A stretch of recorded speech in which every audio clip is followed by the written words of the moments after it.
कक्षा 10 के लिए हम लोग पढ़ रहे हैं राजनीति विज्ञान। और राजनीति विज्ञान का हमारा पहला पाठ आज से स्टार्ट हो रहा है, जिसका नाम है सत्ता की साझेदारी। अध्ययन की दृष्टि से इस अध्याय को हमने 2 भागों में डिवाइड किया हुआ है, जिसका पहला भाग आज आप लोगों के सामने आ रहा है ई क्लासेस बाय मनीष सर से।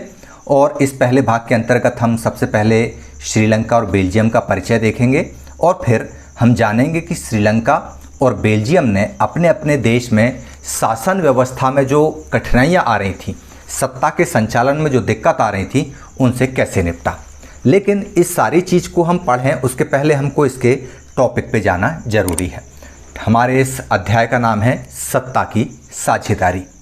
और सत्ता की साझेदारी जो है ये 3 शब्दों से मिलकर बना है, सत्ता की साझेदारी। इसमें सबसे पहला जो परिचित का शब्द दिख रहा है, जिसको हम बहुत अच्छे से जानते हैं, वह शब्द है साझेदारी। साझेदारी शब्द से ऐसा कोई भी बच्चा या कोई भी व्यक्ति अपरिचित हो, ऐसा मुझे नहीं लगता। मतलब साझेदारी से तात्पर्य कि हमारे पास कोई भी वस्तु है उसको मिल बांट कर उपयोग में लेना। जैसे चित्र में आपको दिख रहा है कि एक व्यक्ति अपने पास 2 बिस्किट हैं, वह एक बिस्कुट को शेयर कर रहा है। शेयर करने से हमको याद आया कि हम अंग्रेजी में साझेदारी को बोलते हैं शेयरिंग, लेकिन सत्ता को अंग्रेजी में क्या बोलते हैं हम आपको बताते हैं। सबसे पहले हम जान लें सत्ता, हम आपको आगे बताते हैं। तो चलिए हम जानते हैं आखिर सत्ता कहते किसे हैं।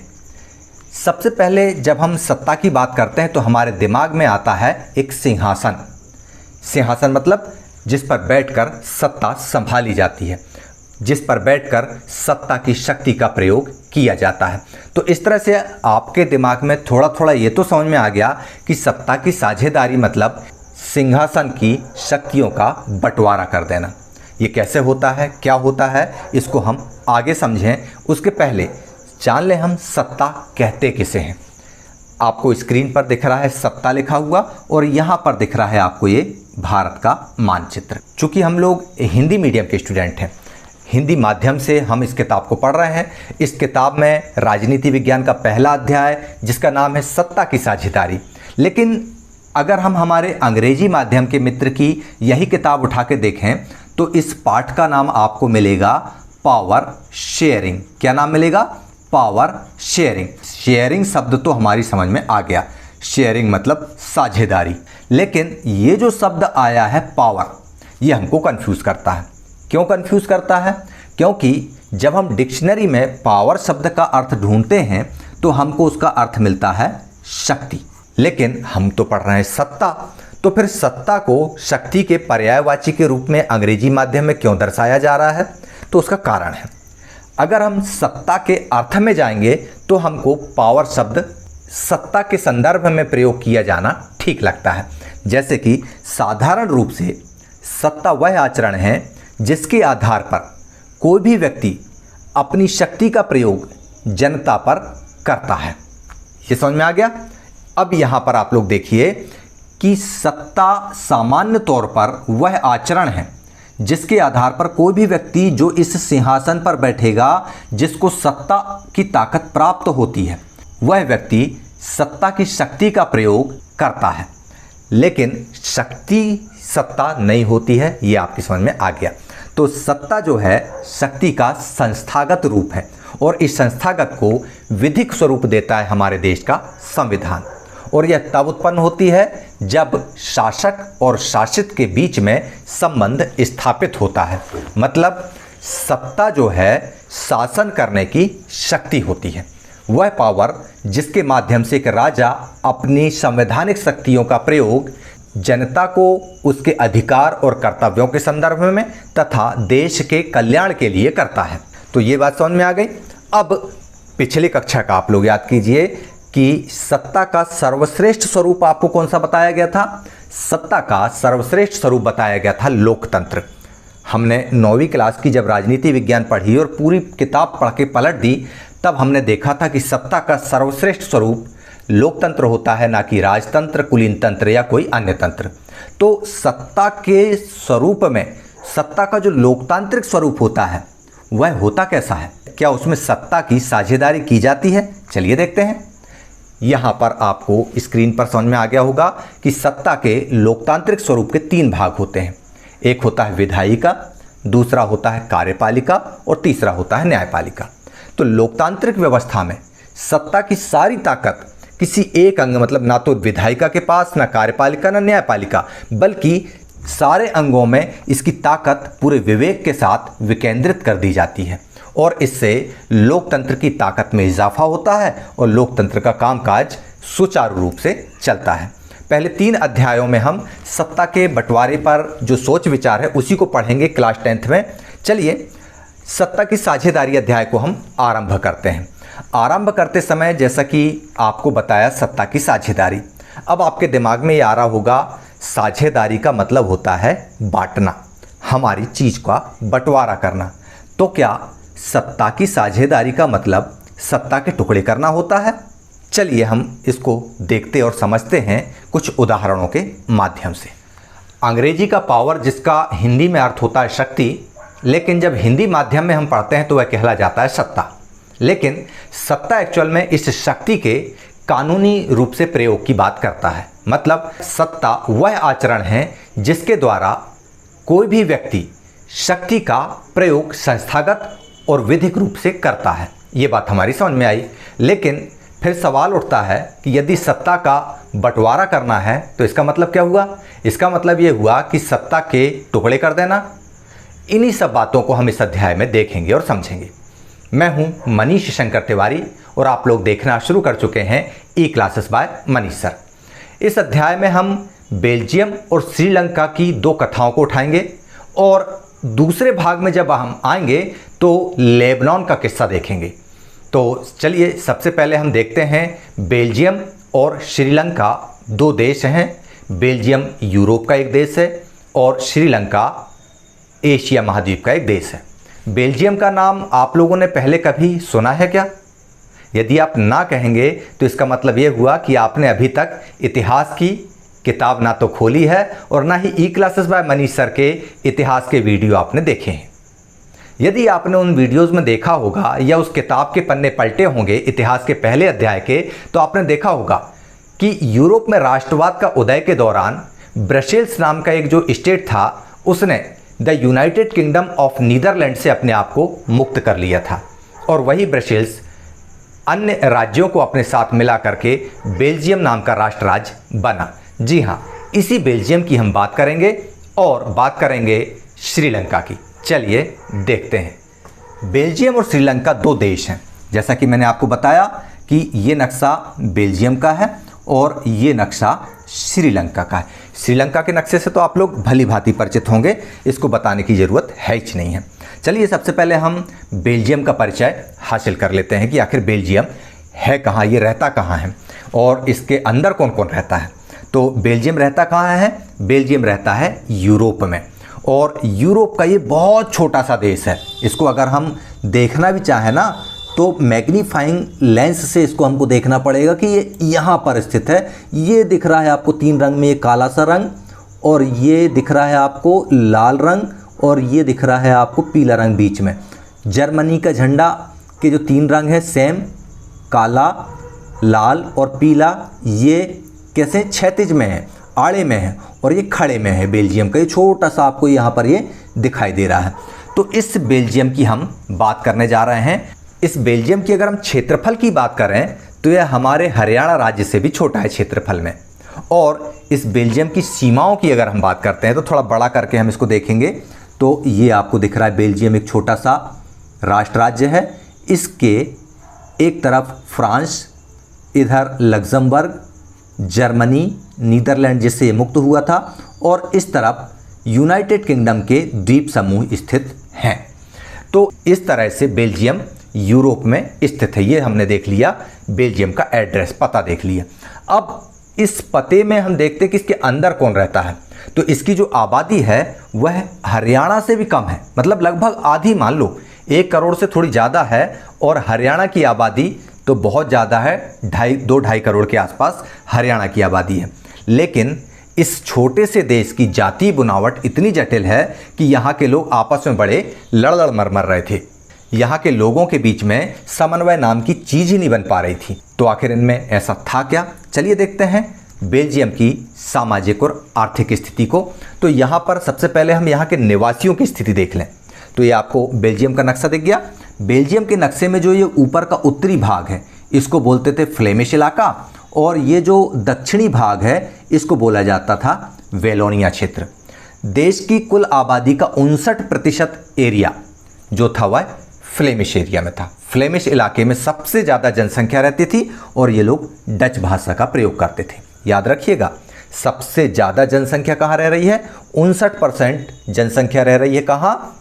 फ्लेमिश इलाके में। और ये पूरी की पूरी कौन सी भाषा बोलती थी? डच भाषा बोलती थी। आपकी जानकारी के लिए बता दूं कि ये जो ऊपर नीदरलैंड है, नीदरलैंड की आधिकारिक भाषा है डच, और नीदरलैंड से संपर्क के कारण यहाँ पर सबसे ज़्यादा डच बोली जाती थी। जबकि दक्षिणी भाग वेलोनिया में सबसे ज़्यादा फ्रेंच भाषी थे, लेकिन इनकी संख्या जो थी वह कितनी थी? 40%। अच्छा, यहाँ पर फ्रेंच भाषा क्यों बोलते थे? क्योंकि इससे लगा हुआ जो देश था यहाँ पर ये फ्रांस था, तो फ्रांस से लगे हुए देश में फ्रेंच भाषा बोली जाती थी और नीदरलैंड से लगे हुए भाग में डच भाषा बोली जाती थी। जबकि यहाँ पर तो लग्जमबर्ग था, लग्जमबर्ग में भी जर्मन भाषा बोली जाती थी, और यहाँ पर था जर्मनी, तो जर्मनी के क्षेत्र से लगे हुए भाग में भी जर्मन भाषा बोली जाती थी जो 1% के लगभग थी। तो इस तरह से वेलोनिया क्षेत्र में फ्रेंच भाषा और जर्मन क्षेत्र में जर्मन भाषा बोली जाती थी। अब आपको पूरे नक्शे में बीचों बीच एक ये वाइट प्लेस दिखाई दे रहा है, ये वाला। ये जो था ये बेल्जियम की राजधानी ब्रसेल्स थी। इस ब्रसेल्स के हालात पूरे देश से जस्ट अपोजिट थे। कैसे अपोजिट थे? यहाँ पर फ्रेंच भाषा बोलने वालों की संख्या 80% थी। कितनी थी? 80%।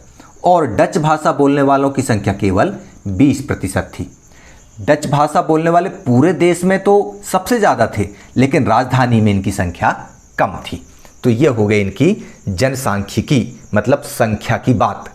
अब हम बात करते हैं इनकी सामाजिक और आर्थिक स्थिति की। जैसा कि मैंने आपको बताया फ्लेमिश इलाका, इस फ्लेमिश इलाके में सबसे ज़्यादा संख्या थी तो वह डच भाषी लोगों की। डच भाषा बोलने वालों की संख्या ज़्यादा थी, लेकिन ये लोग पैसे धेले में कमज़ोर थे। आर्थिक रूप से इनके पास में बहुत अच्छी स्थिति नहीं थी।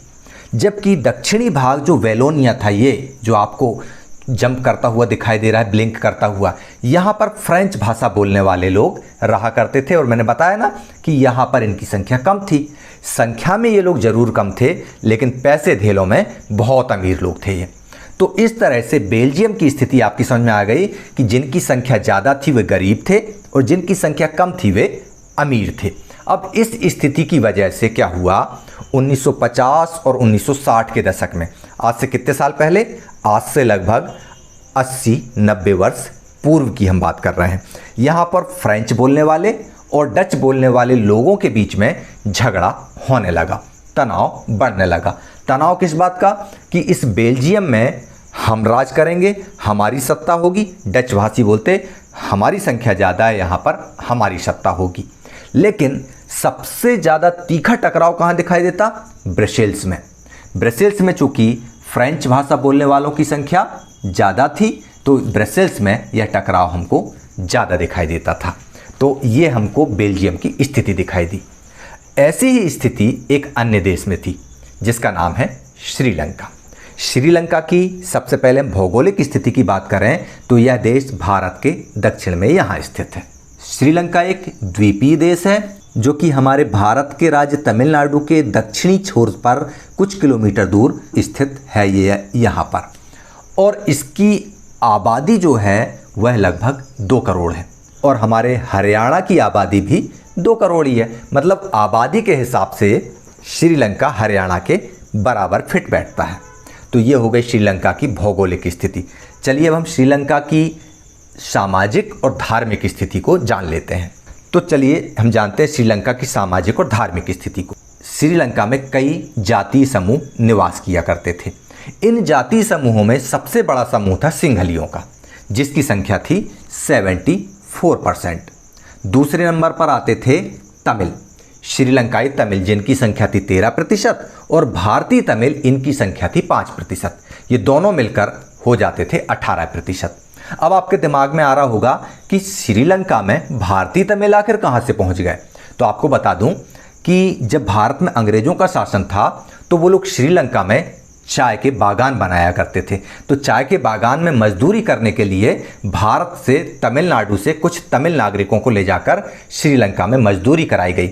बस वे परिवार वहीं बस गए, लौटकर भारत नहीं आए और वे श्रीलंका के मूल निवासी हो गए। तो इस तरह से तमिल नागरिकों की संख्या वहाँ पर कितनी हो गई, तमिल भाषी लोगों की 18%, जबकि 1% के लगभग वहाँ मुसलमान और 7% के लगभग ईसाई निवास करते थे। तो इस तरह से कुल 100% वहाँ की जनसंख्या हो गई। अब यहाँ की हम धार्मिक स्थिति देखते हैं। मान लो धार्मिक स्थिति देखते हैं हम इनकी, तो 3 बड़े समुदाय यहाँ पर निकल कर आते हैं।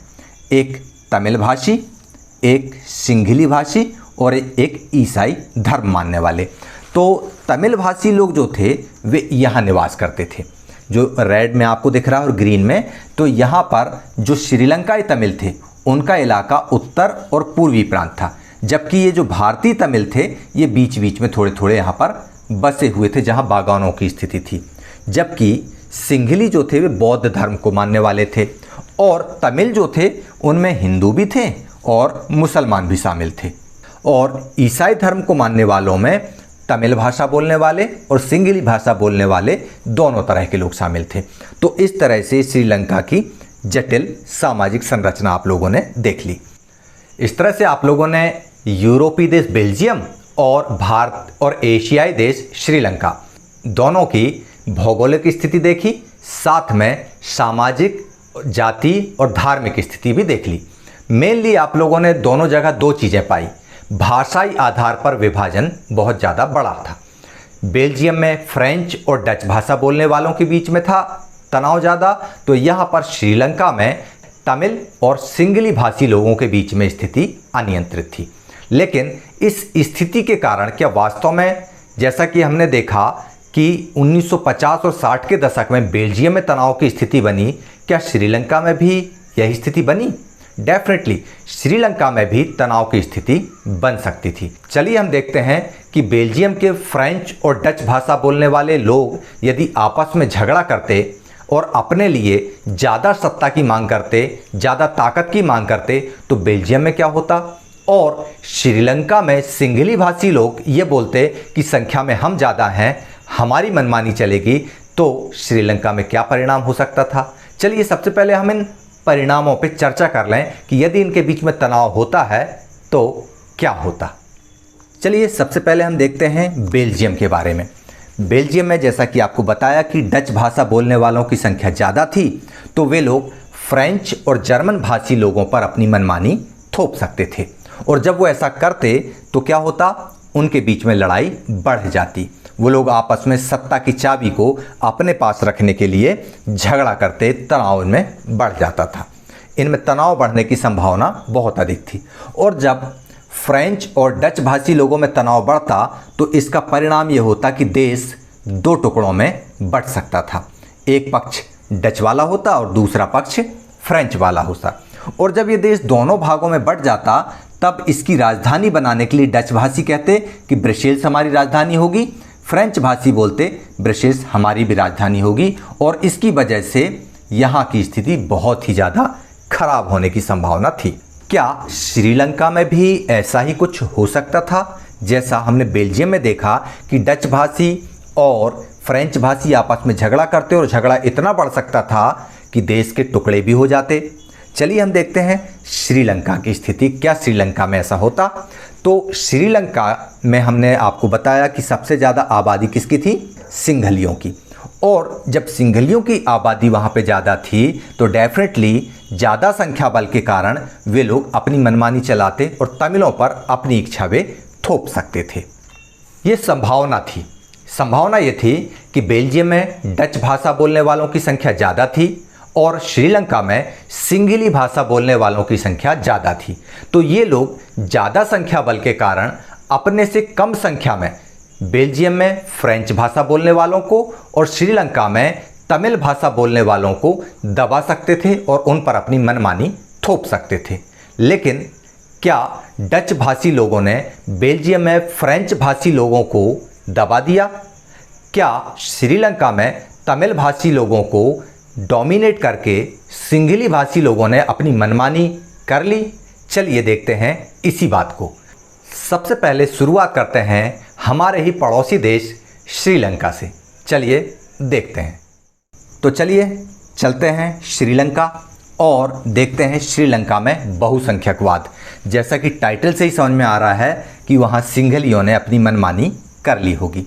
आपको बता दें कि श्रीलंका जो है 1948, हमारा देश कब आज़ाद हुआ था? 1947 में इंडिया को आज़ादी मिली और श्रीलंका को अंग्रेज़ों ने 1948 में आज़ादी दे दी।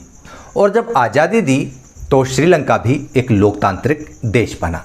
जब लोकतांत्रिक देश बना तो यहाँ का सिंहली समुदाय यहाँ पर हावी हो गया और उसने अपनी ज़्यादा संख्या के दम पर श्रीलंका पर अपनी मालिकाना स्थिति जाहिर कर दी और उन्होंने ये बता दिया कि यहाँ पर हम संख्या में ज़्यादा है, इसलिए हमारी ही मनमानी यहाँ पर चलेगी।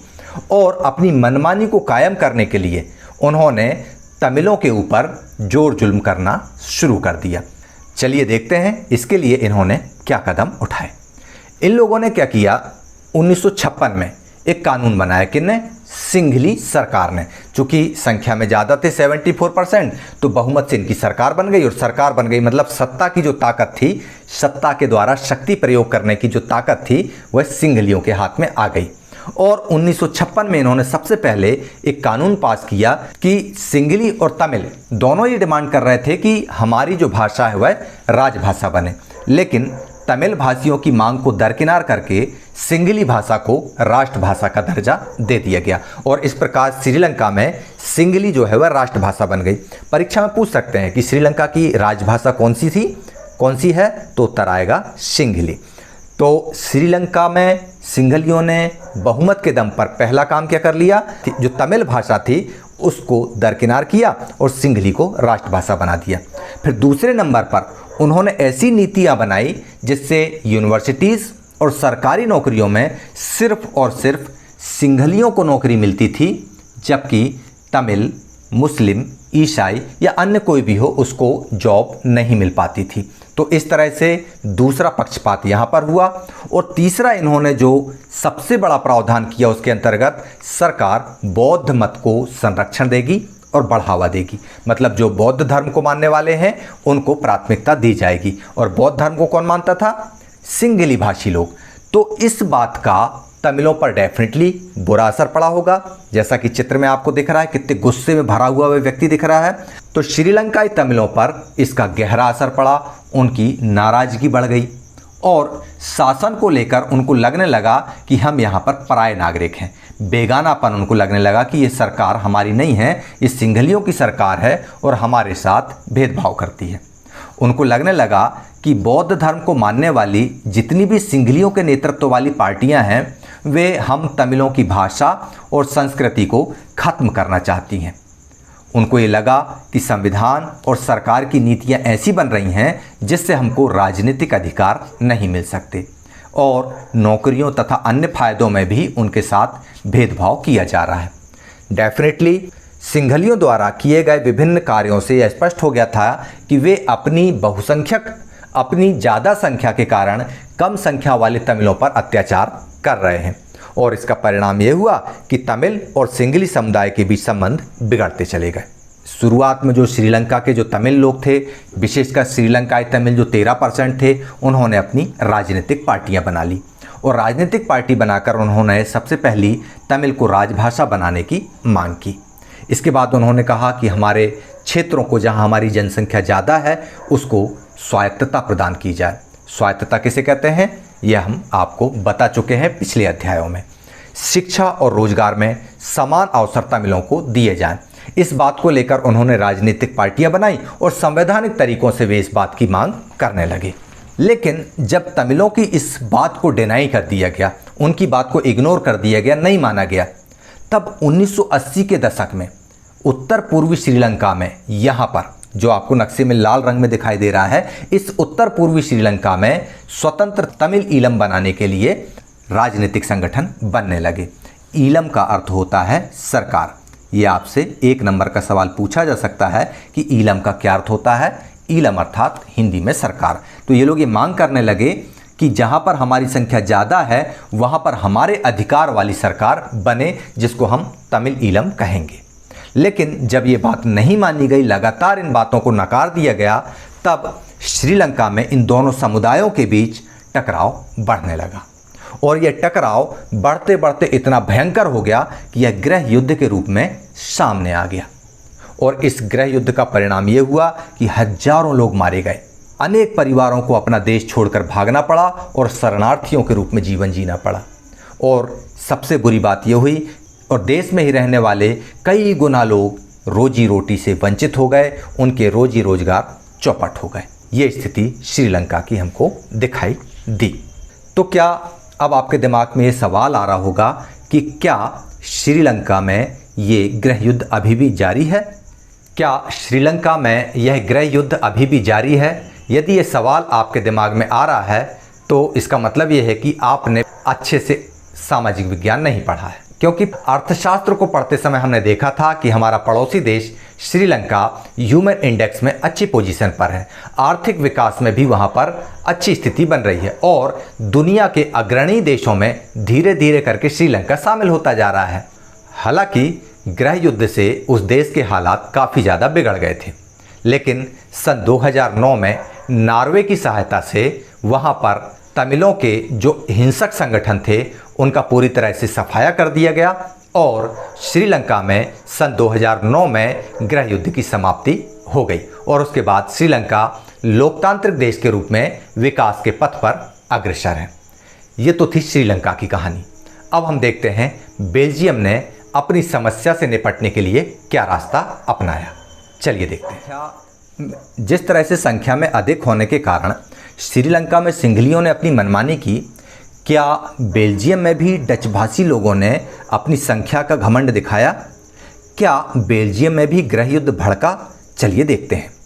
बेल्जियम की समझदारी, जैसा कि टॉपिक से समझ में आ रहा है कि बेल्जियम ने शायद समझदारी का परिचय दिखाया। क्या समझदारी का परिचय दिखाया? चलिए देखते हैं। बेल्जियम के नेताओं ने श्रीलंका से अलग रास्ता अपनाया। उन्होंने इस चीज़ को स्वीकार कर लिया। उन्होंने मान लिया कि हमारे देश में डच भाषा बोलने वाले संख्या में अधिक हैं, लेकिन आर्थिक रूप से कमज़ोर हैं, और फ्रेंच बोलने वाले भले कम हैं लेकिन आर्थिक रूप से मजबूत हैं। अब हम इस अंतर को हमारी कमजोरी न बनाकर इस अंतर को हमारी ताकत बनाएं। और वहाँ के नेताओं ने ये बोल लिया कि हमारे इस अंतर को, हमारी इस विविधता को हम स्वीकार करते हैं और हम नहीं चाहते कि किसी के भी साथ भेदभाव हो। आइए हम संकल्प लें, आइए हम वादा करें कि हमारी इस विविधता के कारण हमारा देश का नाम खराब ना हो। चलिए देखते हैं उन्होंने क्या रास्ते अपनाए। इन्होंने सबसे पहला काम क्या किया? 1970 और 1993 के बीच, लगभग इन 23 वर्षों के बीच, कितने वर्षों के बीच? 23 वर्षों के बीच इन्होंने कुछ संशोधन किए अपने संविधान में। और इस संविधान में संशोधन का मुख्य उद्देश्य उनका सिर्फ यही था कि इस देश में जो फ्रेंच बोलने वाले, डच बोलने वाले, जर्मन भाषी भाषा के लोग जो हैं, ये अलग अलग बटके ना रहें बल्कि एक ही साथ रहें। किसी के अंदर बेगानेपन का, परायापन का एहसास ना हो, जैसे श्रीलंका में तमिलों को होता था। इसके लिए उन्होंने जो व्यवस्था अपनाई वो बहुत ही जटिल तो थी और साथ में बहुत ही कल्पनाशील थी। उनके जैसी व्यवस्था बेल्जियम ने जो की वो किसी और देश में हो पाना तो संभव नज़र नहीं आता। चलिए देखते हैं इस बेल्जियम के लोकतांत्रिक मॉडल की प्रमुख विशेषताएं। संविधान में कुछ संशोधन किए गए वहाँ पर, और ये बात तय की गई कि जो केंद्रीय सरकार होगी उस केंद्रीय सरकार में डच मंत्रियों की संख्या और फ्रेंच मंत्रियों की संख्या बराबर बराबर होगी। मतलब यदि डच मंत्रियों की संख्या 3 होगी तो फ्रेंच मंत्रियों की संख्या भी 3 ही होगी, किसी की कम या ज़्यादा नहीं होगी। और जब भी कोई कानून बनाने की बात आएगी तब दोनों भाषा समूह के लोग अपनी सहमति देंगे तभी कानून लागू होगा। ऐसा नहीं कि कोई एक समुदाय एक तरफा फैसला लेकर कानून बना दे। मतलब जब तक डच मंत्री और फ्रेंच मंत्री बराबर संख्या में किसी मुद्दे पर सहमत ना हो जाएं तब तक वह कानून नहीं बन सकता। ये हो गई पहली बात। फिर दूसरी बात ये आई कि जो बेल्जियम की केंद्र सरकार थी उसने अपनी पावर को 2 भागों में बांट दिया। फ्लेमिश इलाका जहां पर डचों की संख्या ज़्यादा थी और वेलोनिया इलाका जहां पर फ्रेंच लोगों की संख्या ज़्यादा थी। सरकार ने अपने अधिकार इन दोनों राज्य सरकारों को ट्रांसफ़र कर दिए। ये दोनों राज्य सरकारें आंतरिक रूप से केंद्र सरकार के अधीन नहीं होंगी। सिर्फ विदेशी मामले, रक्षा इत्यादि के मामले में केंद्र सरकार जिम्मेदार होगी, बाकी हर चीज़ में इनको स्वायत्तता प्रदान की गई। स्वायत्तता का मतलब होता है कि ये सरकारें अपनी मर्जी के मुताबिक अपने क्षेत्र के लिए कानून स्वयं बना सकती हैं, इसमें किसी बड़ी संस्था का हस्तक्षेप नहीं होगा। यह कहलाई स्वायत्तता। तो केंद्र सरकार ने इनको स्वायत्तता दे दी कि अपने अपने क्षेत्र संभालो आप, यानी अब राज्य सरकारें केंद्र सरकार के अधीन नहीं थी। इसके अलावा ब्रसेल्स में एक अलग सरकार का गठन किया गया और इसमें दोनों समुदाय के लोगों को भागीदारी दी गई, बराबर बराबर, फ्रेंच को भी और डच को भी। जबकि आपको पता है कि ब्रसेल्स में फ्रेंच बोलने वालों की संख्या 80% थी और डच बोलने वालों की संख्या 20% थी। लेकिन ब्रसेल्स में फ्रेंच भाषी लोगों ने इस व्यवस्था को स्वीकार कर लिया कि यहाँ पर भी बराबरी का सिद्धांत माना जाएगा। क्यों स्वीकार कर लिया? इसलिए स्वीकार कर लिया क्योंकि केंद्र सरकार में डच भाषी लोगों ने यहाँ पर भी मंत्रियों की संख्या बराबर बराबर रखना स्वीकार कर ली थी। इसलिए ब्रसेल्स में भी इस बात को मान लिया गया कि जितने मंत्री फ्रेंच भाषी होंगे उतने ही मंत्री डच भाषी होंगे, संख्या का कोई मामला नहीं होगा। इसके अलावा केंद्र सरकार हो गई एक और एक हो गई राज्य सरकार। इसके अलावा एक तीसरे स्तर की सरकार का भी गठन किया गया जिसको बोला गया सामुदायिक सरकार। इस सामुदायिक सरकार में क्या होता था कि एक ही भाषा बोलने वाले लोग अपनी अपनी समुदाय की सरकार चुनते थे। जैसे जर्मन भाषा बोलने वाले की अपनी सामुदायिक सरकार, फ्रेंच भाषा बोलने वाले की अपनी सामुदायिक सरकार और डच भाषा वाले की अपनी सामुदायिक सरकार। इन सरकारों के माध्यम से सभी भाषा भाषी लोग अपनी संस्कृति, अपनी शिक्षा और अपनी भाषा के संबंध में फैसले ले लिया करते थे। तो इस तरह से बेल्जियम ने अपनी समस्या को सुलझाने की कोशिश कर ली। तो इस तरह से बेल्जियम का ये जो मॉडल है आपको बड़ा जटिल रख सकता है। भाई आपको जटिल तो लग ही रहा है, ये जो बेल्जियम का मॉडल है ये वहाँ के निवासियों को भी जटिल लगता है। कैसे कि केंद्र सरकार में बराबर बराबर मंत्री होंगे और जब तक दोनों पक्षों की सहमति ना हो कानून पास नहीं हो सकता। ब्रसेल्स में संख्या भले फ्रेंच की ज़्यादा है लेकिन वहाँ पे भी बराबर बराबर मंत्री होंगे और कानून तभी पास होगा जब दोनों पक्ष सहमत होंगे। इसके अलावा एक और सरकार गठन कर लिया गया। केंद्र सरकार और राज्य सरकार का तो गठन हुआ ही, एक और सरकार बनी। उस सरकार का नाम रखा गया सामुदायिक सरकार। मतलब जर्मन भाषी समुदाय की अपनी सरकार, फ्रेंच भाषी समुदाय की अपनी सरकार और डच भाषी समुदाय की अपनी सरकार। और ये सरकारें अपने अपने भाषा बोलने वाले समूहों की शिक्षा, संस्कृति और भाषा को सुरक्षित रखने का काम करती थी। इस तरह से भले ही बड़ा जटिल मॉडल अपनाया हो लेकिन उसने गृह युद्ध की संभावना को पूरी तरह से खारिज कर दिया। लोगों ने भी हंसी हंसी इस मॉडल को स्वीकार कर लिया और इसका परिणाम क्या हुआ? ब्रसेल्स के इस जटिल मॉडल को पूरी दुनिया में भूरी भूरी प्रशंसा मिली, बहुत ही ज़्यादा सराहा गया। अंत में जब यूरोपीय संघ का निर्माण हुआ, यूरोप के अलग अलग देशों ने मिलकर यूरोपीय संघ बनाया, तो बेल्जियम की राजधानी ब्रसेल्स को ही यूरोपीय संघ का मुख्यालय बनाया गया। बहुत बड़ा इनाम बेल्जियम के इस लोकतांत्रिक मॉडल को मिला।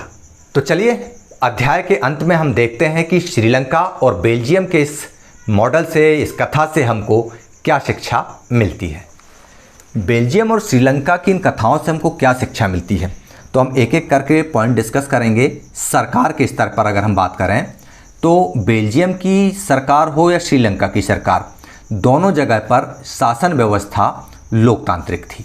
लेकिन बेल्जियम की जो सरकार थी वह जटिल व्यवस्था वाली थी और श्रीलंका की जो सरकार थी वह बहुमत वाली थी। जिसकी संख्या ज़्यादा उसका शासन।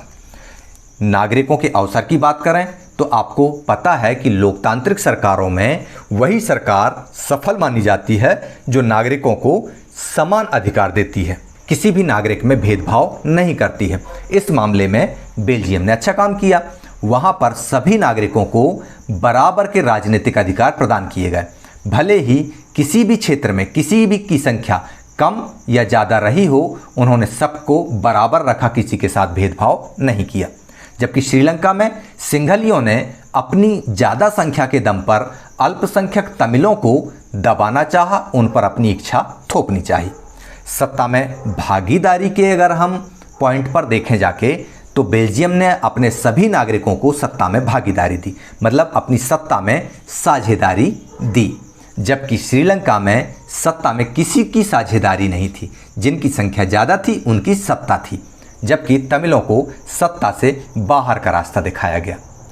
अर्थात बेल्जियम में सभी नागरिकों को सत्ता में साझेदारी मिली, श्रीलंका में किसी को भी साझेदारी नहीं मिली, सिर्फ बहुसंख्यकों का राज रहा। अब नई व्यवस्था का स्वरूप अगर हम बात करें तो लोकतंत्र के बिल्कुल करीब अगर कोई व्यवस्था थी तो वह बेल्जियम की शासन व्यवस्था थी, जिसको हम वास्तविक लोकतंत्र कह सकते हैं।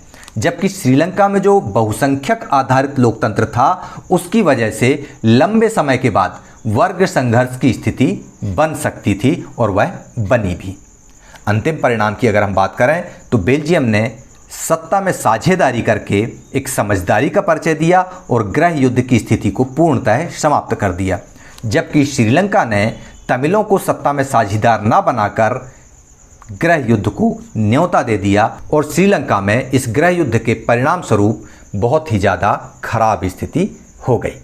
तो इस तरह से हमने सत्ता की साझेदारी का एक पहला भाग देखा, समझा, दो देशों के माध्यम से, एक बेल्जियम और एक श्रीलंका। इस प्रकार आप लोगों ने देखा कि यदि हम अपनी टॉफ़ी को बांट कर नहीं खाते तो हमारे दोस्तों में मनमुटाव बढ़ जाता है। उनको ये लगने लगता है कि हमारा अच्छा दोस्त नहीं है, हमारे साथ कोई भी चीज़ शेयर करके ये नहीं खा रहा है। ऐसा ही श्रीलंका में हुआ। श्रीलंका में यदि सिंघली समुदाय, जिनकी संख्या ज़्यादा थी, बड़े भाई का रोल निभाते हुए तमिलों को अपना छोटा भाई मानते हुए सत्ता में साझीदार बना लेते तो इतना बड़ा गृह युद्ध कभी नहीं होता। बेल्जियम ने इस समझदारी का परिचय दिया। डच भाषी लोग, जिनकी संख्या ज़्यादा थी, उन्होंने फ्रेंच भाषी लोगों को भले अपना छोटा भाई नहीं बनाया, लेकिन अपना बराबरी वाला मान लिया। और फ्रेंच भाषी लोग जो पैसे में अमीर थे, उन्होंने डच भाषियों के प्रति दुर्भावना नहीं रखी और इस तरह से दोनों आपस में गले मिल गए और सत्ता को बराबर बराबर आपस में बांट लिया। सत्ता मतलब शक्ति का उपयोग करने का कानूनी प्रावधान, एक तरह का आचरण।